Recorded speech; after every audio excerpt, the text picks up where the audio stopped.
nidaam samaysta siyaasadda waa waxan haysto dhaqaaluhu waa socdaa dadku waa ganacsanayaan tacliinta hadda waa tanaaway soo noolaatay alxamdulillah waa sii socotaa maxaan ku iraahdaa waa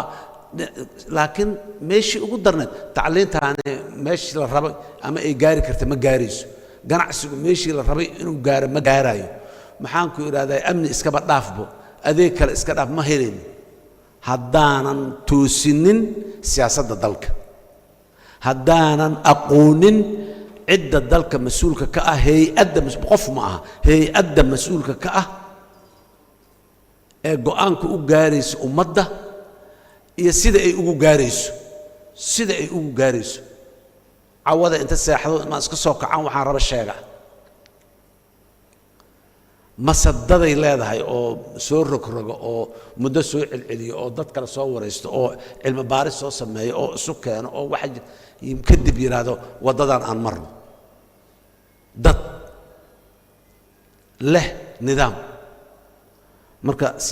siyaasaddu waa sidaas wax kasta oo nolosha ku taxluuqan waa sidaas waa inay nidaam tandiim waa inay leeyihiin loo raaco marka macadka runtii mar kale waa hambalyaynayaa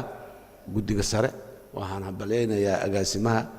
iyo intiiba macadka maalintii la aasaasay ilaa maanta juhdiga soo gelisay maanta meeshaan inuu soo gaaro waa hawl isdaba socotay oo qofba meel iyo waqtiba uu soo qabtay aad iyo aad ayaan u hambalyaynayaa xarumaha waxbarashadana waa inaan kordhinnaa awoodda dad uu yeelanayo midda ugu fiican waa midda dadka qudrada dadka ay leeyihiin waaye awoodda ummada ay leedahay midda ugu xoogga badan beesa badan inay leedahay ma aha guryo dhaadheer inay leedahay ma aha madaafiic waaweyn inay haysato ma aha maanka in ay ka dhisan tahay wax ka qabto oo ay ka toosan tahay waaye waa dooxtalaysa dalka Japan waxaa la yidhaha wax resources ama laha khayraad dhulka hoostiisa ma laha buuraleyna waayo beero badan oo maxaa kala tac badan ma qabaan adduunyada meesha kaga jira waa maxay waa dadka aan u jeesano xoog iyo xoolo iyo caqli wixii aan leenahay maanta waa laga yaabaa inuu amniga oo muhiimadda koobaad uu noo leeyahay oo aan budgetkeena miisaaniyaddeena inta ugu badan aan ku bixino waxaan ugu bixinaynaa waxay tahay amnigu wuxuu abuurayaa saaxadii ay waxa dhan ay ku beer haddii la tacbayo geeda howd dhexdooda inta timaado ma abuur ku ridaa soo geedaha inaad geed qaado jirrada bixiso sinto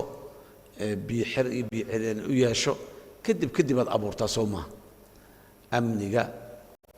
waa geed qaadkaas beerta la geed qaadaya la islaaxinayo waa kadib aan abuurina tacliin dhaqaale maxaan ku iraadayay sharaf iyo karaamo wax walba kadib aan beertaas ku abuurina mar kale waan hambalyaynayaa hawl aad iyo aad u fiican waaye ha la sii wadaan leeyahay agaasimaha macadka wasiirka tacliinta bahda waxbarashada iyo jaamacadda ummadda Soomaaliyeedna waa ku mahadsan yihiin maanta inay halkaan nagu soo celiyeen muddo dheer ka bacdi 36 sano aan sheegay kadib maalintii burburku dhacay halkaan aan joogay meeshaanan macalinka halkaan fadhiyay